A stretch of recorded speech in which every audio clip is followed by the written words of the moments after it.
Thank you all. Please be seated.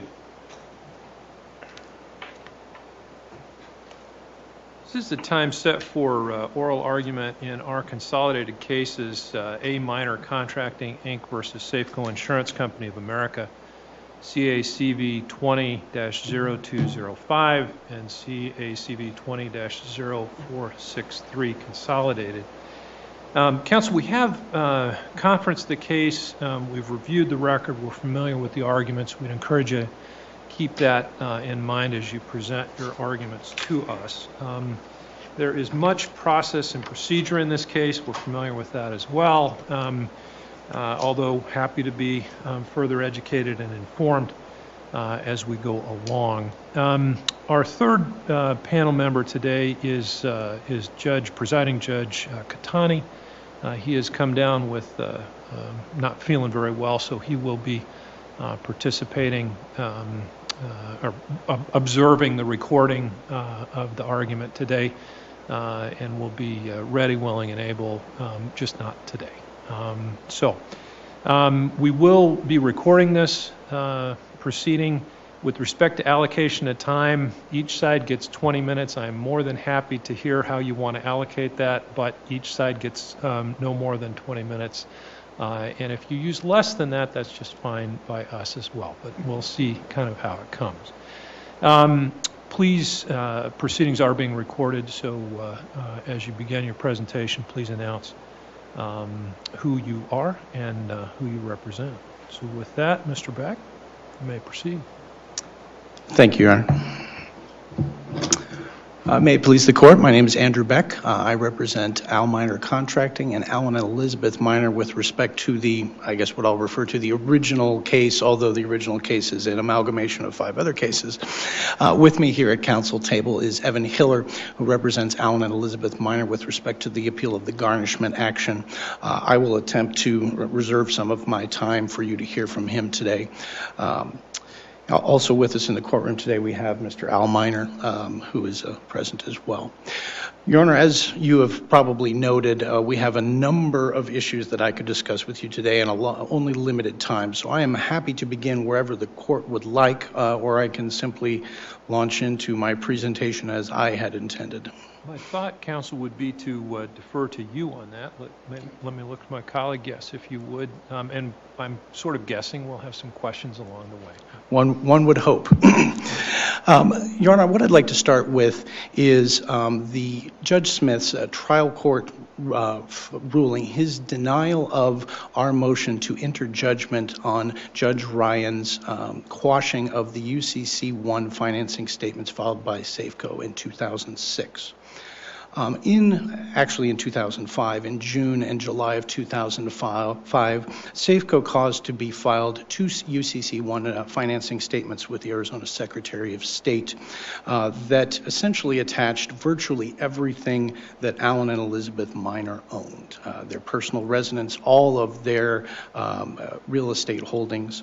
And after repeated requests from counsel at that time, and we are now several counsels ago, to have those statements removed as they were clearly broader than what was envisioned by the General Agreement of Indemnity, which I'll refer to as the GAI today, which only permitted the attachment or only offered as collateral the proceeds of this particular project plus whatever interests Alan and Elizabeth Minor had in a property located at 1071 Commerce Drive in Prescott, which was actually the headquarters of Al Minor Contracting. The court will note that a motion to quash those UCC1 statements was filed, and in that motion, there was a request for 4 different items of relief. 1, the actual quash of the UCC1 statements. 2, an accounting for what was spent on the project. 3, compensatory damages in the amount of $1.4 million pursuant to ARS Section 479625, and then a civil penalty of $1,000 pursuant to ARS 479509. In support of that motion was an affidavit by my client, Al Minor, setting forth how that calculation was arrived at. And if you look at the response filed by Safeco, they obviously contest the validity of the UCC1 statements, but what they don't do is address the affidavit or the claim for damages whatsoever. There's no mention of the affidavit. There's no objection to the foundation for that affidavit. They simply pretend like it's not there, and after the matter was fully briefed, Judge Ryan issued a very succinct ruling, ruling granting the motion. And if I ask a court for 4 things in a motion and the court says granted, I think the only fair reading of that is that I have received these 4 things.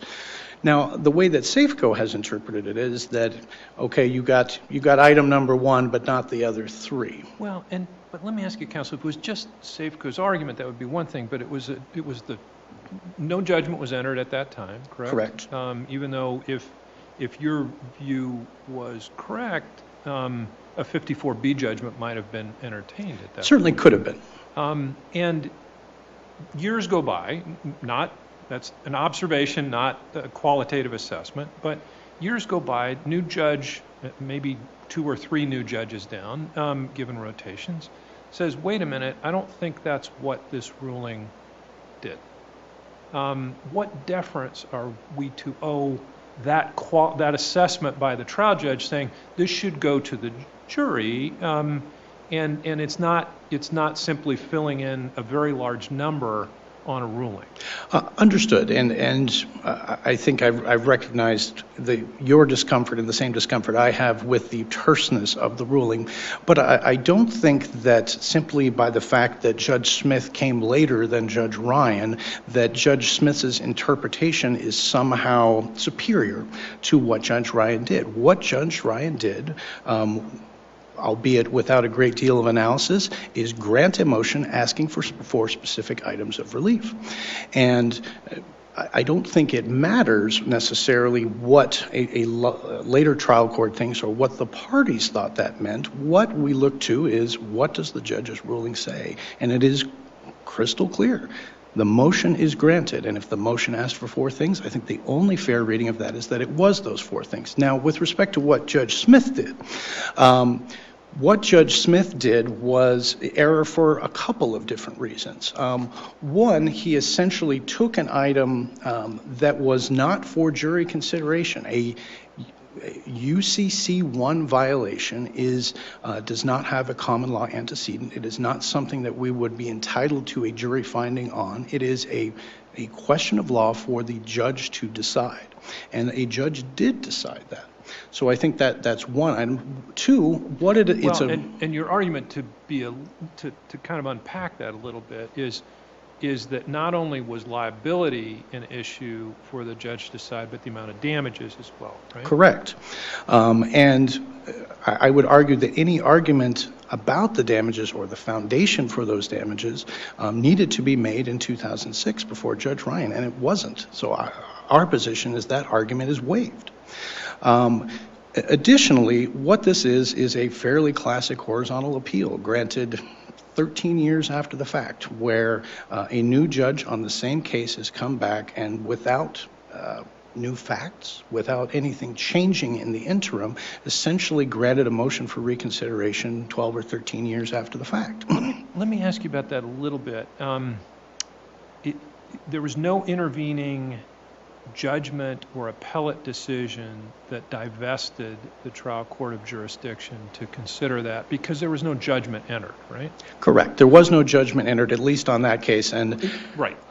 No, there were other judgments entered, sure. For sure. But isn't that really what a trial judge is allowed to do until a final judgment is entered, is to reevaluate constantly what they did? In other words, you're not arguing, you can't argue res judicata because there's no judgment.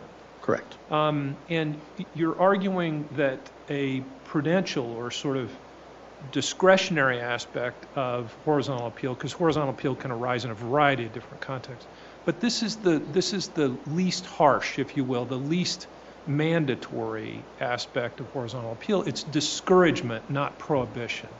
I would agree that Judge Smith has some degree of discretion, but when we look at the cases that analyze the horizontal appeal doctrine, we're looking cases where horizontal appeals are favored, if you will, are where there's been an intervening change in facts. Nothing changed. There was a judgment was entered, or excuse me, not a judgment, a motion was granted. No judgment was entered on it, but in the interim, nothing had significantly changed. While the horizontal appeal doctrine is a prudential doctrine, I would suggest to you that it was also error in that it took a matter where there were no disputed issues of material fact, because what was contained in the affidavit was evidence, no controverting evidence was offered, and the motion was granted. No foundational objection was raised, and they've certainly brought up in their briefs before you here that the affidavit was cursory, foundationless, that it didn't set forth how that matter how that calculation was reached. But those were arguments to be made in 2005. When we finally get to the trial in 2019, none of those, the issues that were before the court in 2006 were disputed. So you are not only having the jury decide an issue that should be decided by the judge, but you're also having the jury decide an issue upon which there are no disputed issues of material fact, because no objection to the evidence offered in 2006 was made. And I think when you combine those factors together, the motion to enter judgment on the 2006 ruling by Judge Ryan should have been granted in this case, and it would have quite significantly changed the way this case was tried, because what trial counsel was presented with was, well, essentially a Hobson's choice.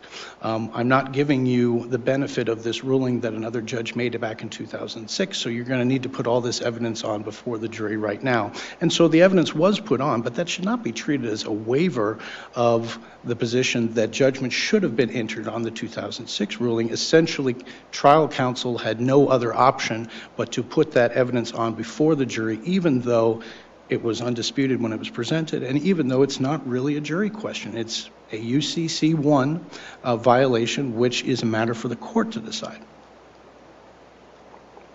If I may, I'd like to move on to the questions about the jury instruction, and more specifically, Safeco's duty to act in good faith. We've burned a lot of pages here talking to you about whether Safeco owed any obligation of good faith to Al Minor, and what that obligation consisted of. And if you look at the GAI itself, it actually uses the word good faith in two different places, where it talks about their right to determine whether any claim or suit on the bond should be paid, and also to determine in good faith, and then it goes on to say that the surety's determination in good faith of the foregoing shall be final and conclusive. So the GAI itself uses the term good faith. They have spent a lot of their briefing telling you essentially that those words good faith and the GAI are not meaningless, but that what they refer to is everything short of out-and-out fraud. That any determination that they made that is not robbery is essentially good faith under the contract, and they provided you with a lot of out-of-jurisdiction cases that support that view. There's a notable dearth of Arizona cases that say that, and I think the reason for that is what our Supreme Court said in the Dodge v. Fidelity case. And Dodge v. Fidelity was where the Arizona Supreme Court came out and said that as insurers, sureties have the same duty to act in good faith that we recognized in Noble and Rawlings v. Apodaca. And that is, as we can probably all recite, that the covenant of good faith and fair dealing is implied in every contract. So whether or not the GAI used that terminology, it's there as a matter of law in Arizona. And the issue here with the jury instruction, particularly the ABA Model Instruction 2.9, was that what was originally presented to the lawyers in the case was the 2.9 instruction that included the words, to the extent that Safeco in good faith. That was taken out of the final jury instructions that were actually given to the jury over the objection of Mr. Minor's trial counsel. And it was what we were left with was an instruction that essentially mandated that Safeco receive everything they ask for on their indemnity claim. Because the factual predicates for that particular jury instruction was that a surety bond was posted at the request of AMC, again, no dispute about that AMC defaulted on it, no dispute about that, and that they paid or performed under that bond. So what it was is essentially a directive from the court to the jury that you shall enter judgment for the full amount of the indemnity claim. Let me ask you about that, because it seems to me that the instructions sort of read as a whole are more permissive than directive. They do losses and expenses that Safeco sustained in good faith because of Safeco issuing the bonds on behalf of AMC, right? There was a detailed definition of in good faith in the instruction that included Safeco sustained loss in good faith if it made payments under the belief that it was liable for the amounts paid, or that it was necessary or expedient to make such payments, whether or not it actually was. Now, and there's more, to be sure. Obviously, yes. But so this was not, I don't read those instructions as either omitting a robust discussion of good faith and what it means, or as directing a verdict, if you will. So help me better understand your position. Your Honor, and I completely understand that there is the body of law that says that our jury instructions should be reviewed as a whole. But if you look at the 2.9 and really the two instructions that followed that one, they're contradictory. They say different things about what circumstances under which Safeco should be indemnified and for how much. And given that contradiction between the jury instructions, I think it's fair to say that the jury was confused. And I think that confusion was evident in the verdict that they actually rendered in giving Safeco every nickel of what they sought on their indemnity claim, but also finding at the same time that they breached the covenant of good faith and fair dealing and awarding damages for that. Now, we do not have an argument that those are inconsistent verdicts, as I made clear to the trial court and I'm making clear before you. That is an argument that was waived. But to the extent that the jury's verdict is the result of that confusion based on the instructions that were given, I believe that that is an issue that is preserved for appeal, despite the fact that the jury was not called back for the inconsistent verdict. And the reason for that is if you instruct a jury incorrectly, they give you an inconsistent verdict and you send them back with the same incorrect instructions, you're not going to get a different result. So essentially recharging the jury and sending them back to deliberate further would serve no purpose here, in that the instructions themselves were flawed and the premise that the jury was operating on was faulty. And Your Honor, I've only got 4 minutes left. I'd like to give Mr. Hiller a moment or two to speak to you and then reserve whatever time remains for rebuttal. Very well. Thank you. Mr. Hiller.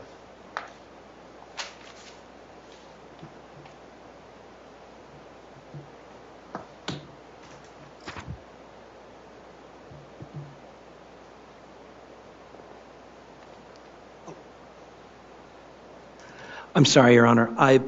Given that we're the answering party, the appellee on the garnishment issues, I'd reserve that until after they've Very well. told you if there are issues at all. Thank you.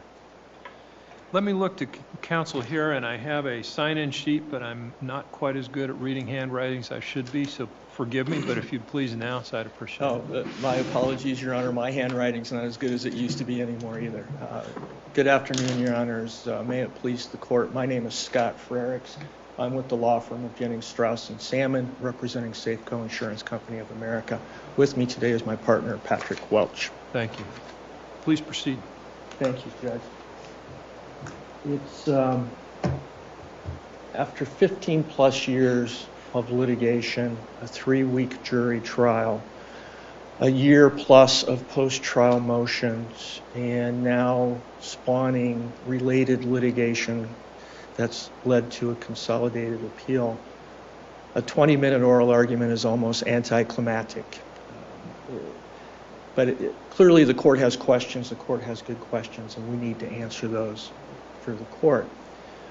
In reviewing the briefs to prepare for today, I'll be the first one to admit that I overbriefed some of these issues. And I'm sure your clerks are somewhere watching this, nodding their head vigorously in agreement with me on that. But I did that for a reason, primarily because this court does not see a lot of surety disputes.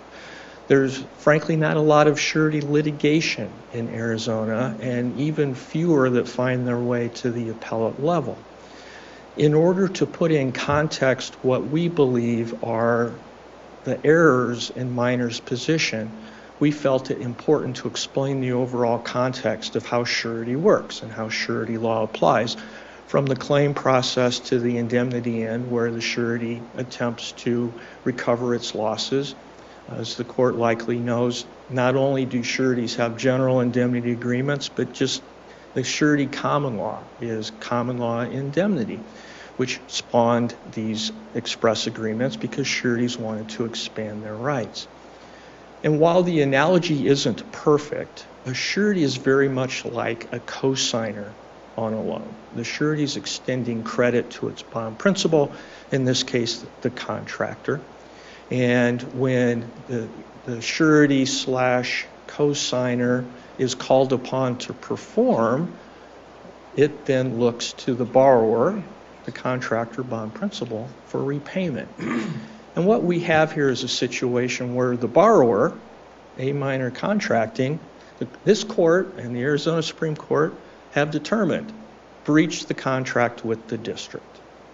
Safeco had no alternative but to perform under its performance bond. It actually went above and beyond in the way it performed because it entered into the takeover agreement with the district and reserved A Miner Contracting's rights to fight the battle it wanted to fight with the district. Safeco was under no obligation whatsoever to do that. Under the GIA, Safeco could have simply settled with the district, said, all right, your damages are X. Here's a release of A Miner Contracting's claim against you, because if you read the GIA, you'll see that the surety has that right. We're done. We'll go collect from A Miner Contracting. But it didn't do that because A Miner Contracting said, well, we think the district was wrong here. We want to fight. Okay, go have your fight. Good luck. We hope you win. Obviously, that's in the surety's best interest. Now, along the way, and to get there, a couple other things happened. One, as this court knows, was the failed 924 hearing, which, for reasons of its own, A Miner Contracting decided it did not need to appear for. Then there was the collateral demand that Safeco made, something, again, that I explained in our brief in significant detail because it's a significant part of the surety-principal relationship. Sureties are, by definition, secondary obligors. The bond principal is the primary obligor. The surety has common law exoneration rights, discharge rights. But when they want to give their principal a chance to fight, and the principal says they want to fight, the surety has the option of saying, well, we're a little iffy on this. We know you want to fight, but we still want to be protected, so please post collateral in an amount we think is fair to keep us out of harm's way, which is what Safeco did. A Miner Contracting refused to do that. Safeco filed a motion for partial summary judgment, asserting, well, since A Miner Contracting refuses to post collateral, it can no longer assert the good faith defense. And I'll talk a little bit more about the difference in the good faith standards. But this is significant because the case law says if a bond principal refuses to post collateral upon demand, the surety's good faith obligation, as set forth in the indemnity agreement, essentially goes away. I'm not going to stand here and tell you that Safeco or any other surety could then go out and write a check for 10 times the amount of the obligee's claim. At some point, fraud and unconscionability comes into play. But at that point, the surety's facing a situation where it knows its bond principal won't use its own money to defend the case. And that, at that point, the surety absolutely knows it's exposed. It's exposed to the bond obligee. And in this case, the underlying contract had liquidated damages of $1,070 per day that were going to accumulate until this project was done. So Safeco did what Safeco thought best, entered into the takeover agreement, obtained a completion contractor, And another important variable here, Your Honors, this is not a project on I-10 in downtown Phoenix where there's potentially 50 contractors within a stone's throw, competent, qualified to take on that work. This is a roadway improvement project up in Flagstaff, winter weather complications, and a limited pool of potential contractors. The trial evidence was that Safeco hired a consultant who was familiar with the area, knew contractors, reached out to contractors that he knew would be qualified, and got a price, did that in order to satisfy the expediency element that was going on with potential weather concerns, and got the project finished. So when we're talking about jury instructions, Your Honor, and I raised this in the brief, and it may sound a little counterintuitive, much like some other aspects of surety law, the good faith defense simply no longer applies. To the extent that Judge Smith, and talk about somebody put in a horrible spot after all those years of litigation, to the extent Judge Smith made an error, it was including any good faith requirement in the jury instructions for A-minor contracting. A-minor contracting just flat out lost that right when it refused to post collateral, and we have a ruling from the trial judge that was then overseeing the case expressly stating that. Now, going back to the two different standards of good faith, and Mr. Beck brought this up, the GIA does say Safeco to act in good faith, and then it specifically qualifies it, or maybe defines it would be a better term, good faith based on perceived liability, expediency, or otherwise. It's not the same standard of good faith that we find in the common law implied covenant of good faith and fair dealing. And I think there's a potentially interesting issue here where you have an express term of good faith and a potential implied term of good faith, and those terms differ. Our view, Your Honor, is that the express term applies, and as Mr. Beck has indicated, the cases all say good faith as used in a surety indemnity agreement doesn't mean acting fairly or reasonably. You basically have to get to fraud, dishonest purpose, improper motive, willful misconduct. It is a very high standard. In all the trial evidence, I don't think there can be any dispute about this. Safeco was acting in the best interest of the project. It was trying to get it done on a cost-effective basis, and it achieved that purpose. The fact that A-minor contracting refused to post collateral, it washed its hands of the project and said, well, don't look to us. No error in the instructions here, at least to the benefit of A-minor contracting.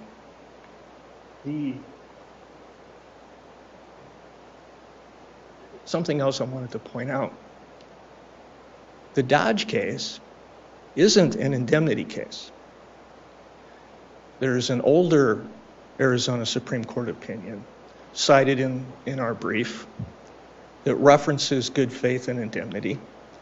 And it's the case where I had to look up the word mulcting, because I had never heard that before. And mulcting is basically fraud. And the Arizona Supreme Court adopted that from an Iowa Supreme Court opinion. I think we're going back, 75 years or more to do that. But just because it's an older case doesn't mean it's a bad case, and is consistent with the more recent cases and opinions from all around the country.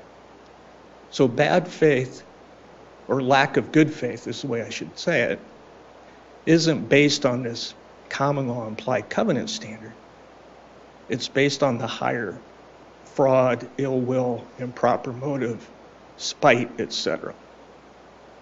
None of which was in the record, and none of which minor is entitled to anyway, because it lost the right to assert that defense.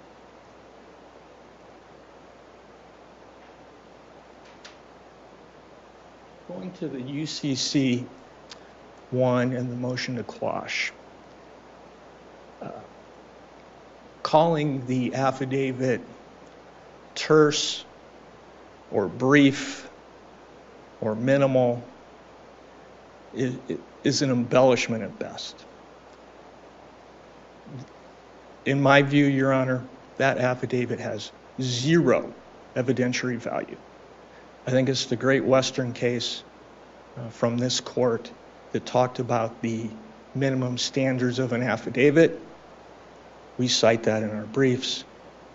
If you compare that standard to the affidavit at issue here, simply saying I was damaged to the tune of $1.4 million isn't sufficient.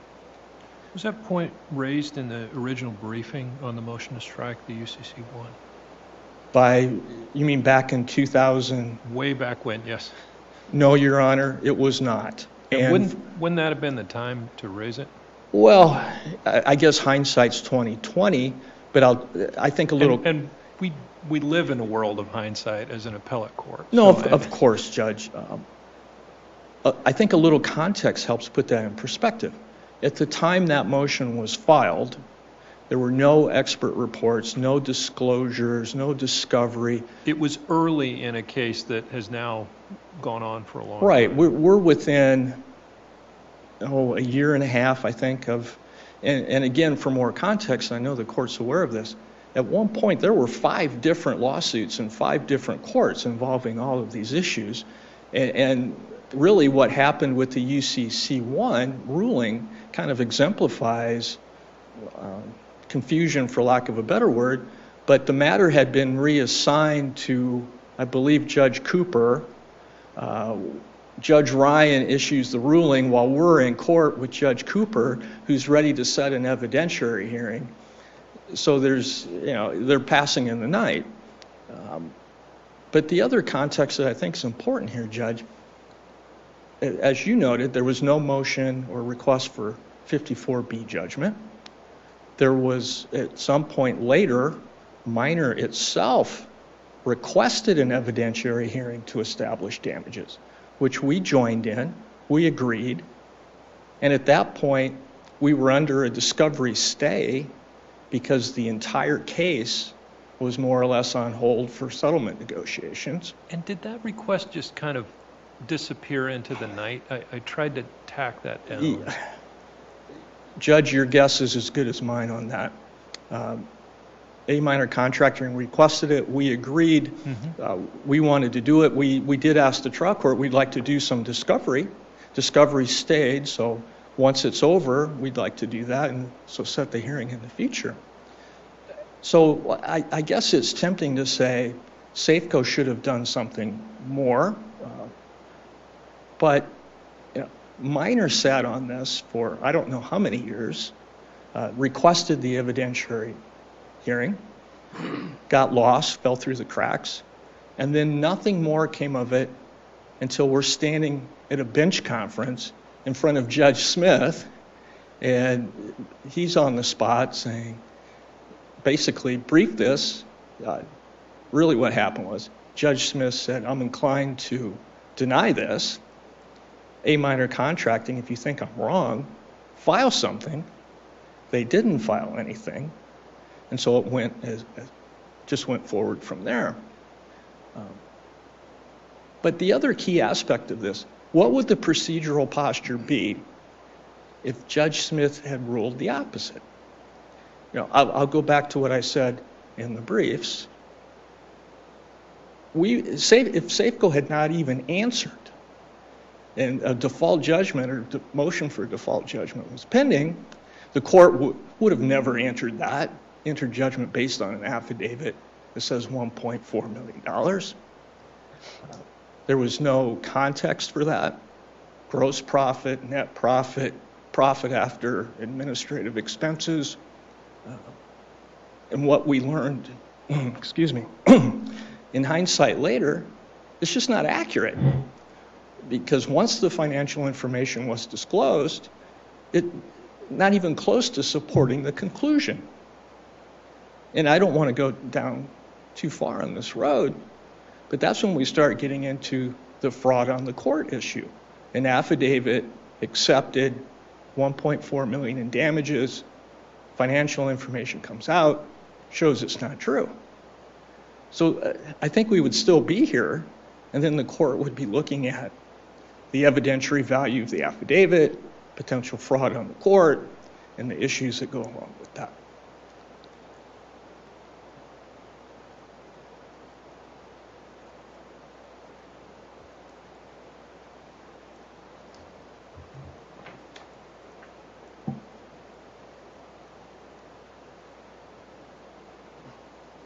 I would suggest to the court the affidavit is so fatally flawed in substance, on the merits.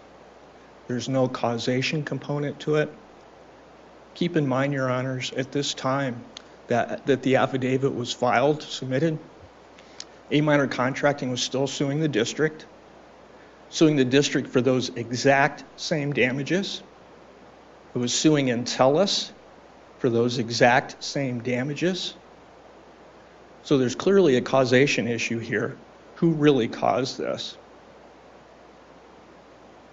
And so to just assume that that affidavit is accurate, and again, I'm not even sure how we can attack it since there's nothing's been disclosed, discovery, etc. Again, maybe we should have been more aggressive with it. But at the time, it made absolutely no sense.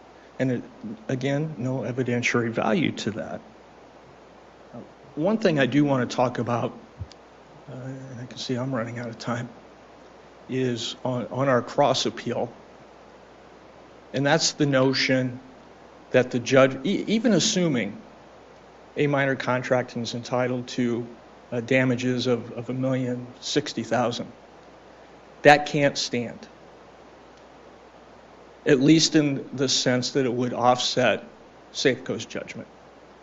And the simplest way to deal with that issue is to consider and take into account Minor received credit for that money when Safeco applied the offset, when it calculated the damages and boarded the damages number to the jury. So under basic construction practice protocol, when Safeco got involved through the district, the contract balance was X amount of money. The district gave us a credit for that. And we used that money to help pay our completion costs, $3.4 million. And then we gave a credit to A Minor Contracting. So instead of saying, A Minor Contracting, you owe us $3.4 million for completing the job you abandoned, we got 1.3 roughly from the district, therefore you owe us 2.1, which is what the jury gave us. The jury determined our completion cost was reasonable, gave us the full amount.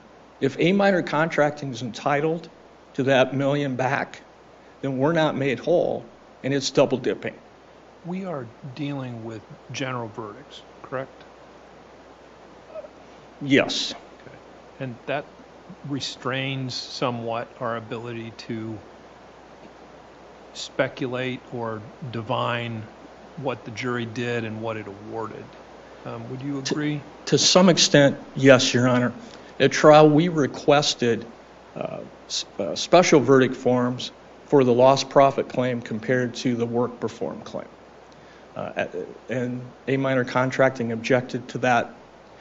Trial judge did not give that instruction. And that's not before us on appeal, that issue, correct? The refusal to give the special verdict, that is correct, Your Honor. Instead, we're arguing Minors invited in that error. Yes. And I'm sorry, Your Honor, I see I'm out of time. Time goes quickly, but thank you. Thank you, Counsel. Yes. Thank you, Your Honors. Evan Hiller for Alan Minor and Elizabeth Minor on the garnishment case.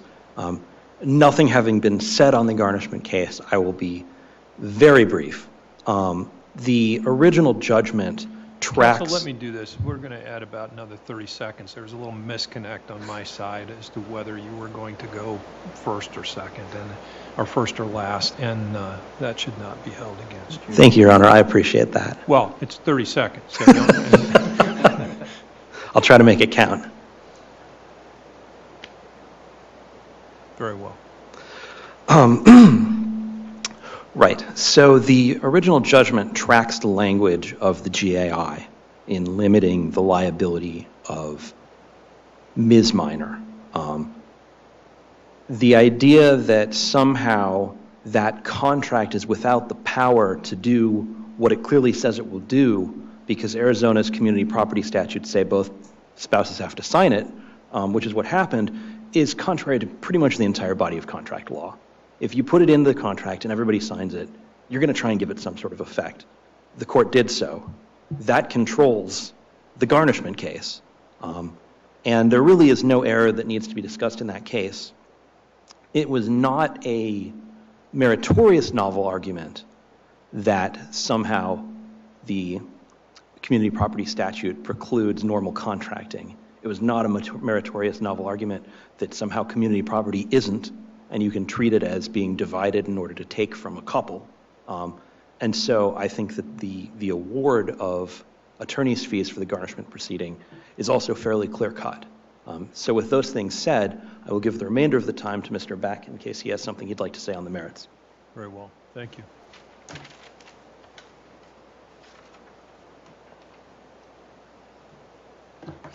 Thank you, Your Honor. Just briefly, I'd like to touch on a couple of things here. One is this argument that you heard that based on the fact that there was a failure to post collateral, that the duty of good faith goes away. And as far as the contractual language is concerned, that may be true. However, what they have not pointed out to you is any case that stands for the proposition that the covenant of good faith and fair dealing becomes meaningless in the position where the contractor refuses to post collateral in the event that you determine that that is in fact what occurred. So there is still a covenant of good faith and fair dealing inherent in the GAI. So whether or not you should have instructed the jury on the contractual good faith, if you will, with the higher bar to get over, the covenant of good faith and fair dealing is still there. And under the Bike Fashion v. Kramer case, even if you exercise discretion within just the terms of the contract, discretion that is expressly given to you under the contract, you can still do so in a way that violates the reasonable expectations of the party and breaches the covenant of good faith and fair dealing. And in fact, that's the instruction that was, well, it was not the instruction that was given to the jury, but it was what the jury concluded on the claim for a covenant of good faith and fair dealing. There was this disputed issue of fact about whether what Safeco did here was within the reasonable expectations of the parties. And what the jury determined is that Safeco violated that provision and went beyond what was reasonably expected and contemplated by the parties to the contract. And you are correct, it is a general verdict. And while the fact that this $1.087 million was awarded to Al Minor does in fact correspond to certain evidence that was provided under the Dunlap v. Jimmy GMC case, if any one of the categories of damages, and there were in fact three, lost bonding capacity, the difference in the price between what the contractors charged, and then the third, this work performed and not paid for that they're questioning, if the evidence is sufficient to sustain any one of those theories, then the jury's verdict should be upheld. And I see that I'm out of time. Thank you. Thank you. Counsel, we appreciate your briefing. We appreciate your arguments. We'll take the matter under advisement and issue a written ruling in due course. You both have in various ways indicated that 20 minutes on each side probably doesn't give you nearly enough time to present. I think you're right for a case of this length, but I'm not sure 20 hours would either. So we appreciate your presentation today and look forward to that written ruling in due course. Thank you all. We stand adjourned. Thank you.